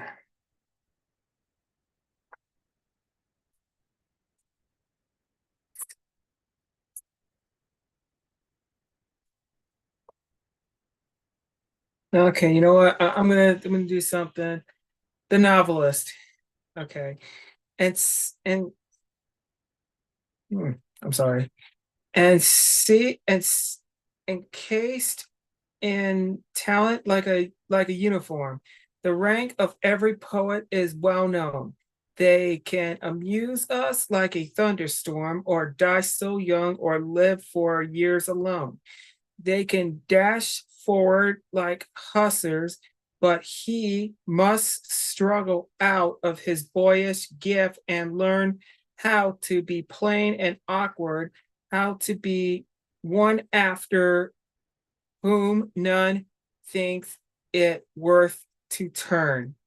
For to achieve his lightest wish, he must become the whole of boredom, subject to vulgar complaints like love, and be just among the filthy too. And in his own weak person, if he can, dully put up with all the wrongs of man. The novelist. Yeah, from Auden. Yeah. There we go. And let me give me a minute. Let me see. Give me a second.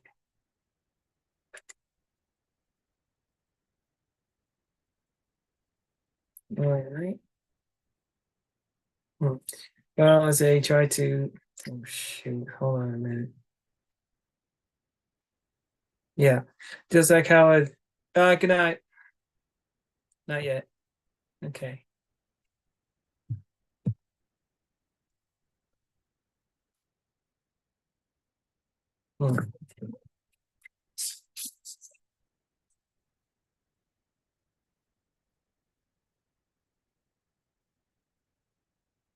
Like you try to put something with a picture and then, well, I have no idea which rhymes with picture.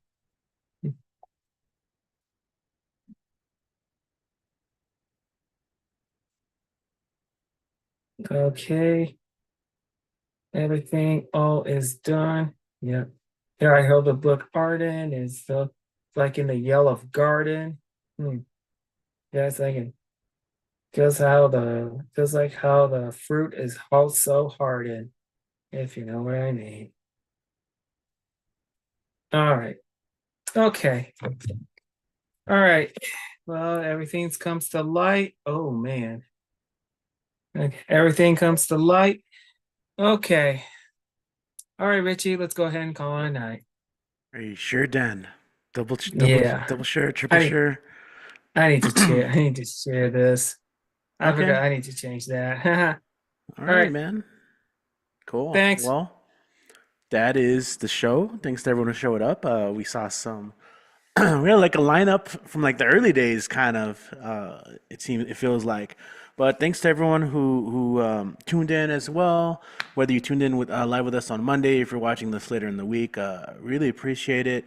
Again, if you are listening, let us know. It's nice to know who's watching, who's listening, even if it's like later during the week. If you're like doing chores, if you're cleaning, you're washing dishes or cleaning and listening, we appreciate it. Follow us, BWOMS.com, as well as on social media, Barbed Open Mic Series. We have open mics every week. This week, we do have our Verse and Harmony open mic at Rosewood, Music and Poetry. Thursday, Jazz and Poetry at International. Come through and check that out. Maybe if you come through, maybe I'll call you up to share something. And of course, be aware of the next several weeks. It's going to be jam-packed. But for the open mic, my name is Rich, MC, host, project director, and we'll see you guys later. Have a great week for the online mic. Peace.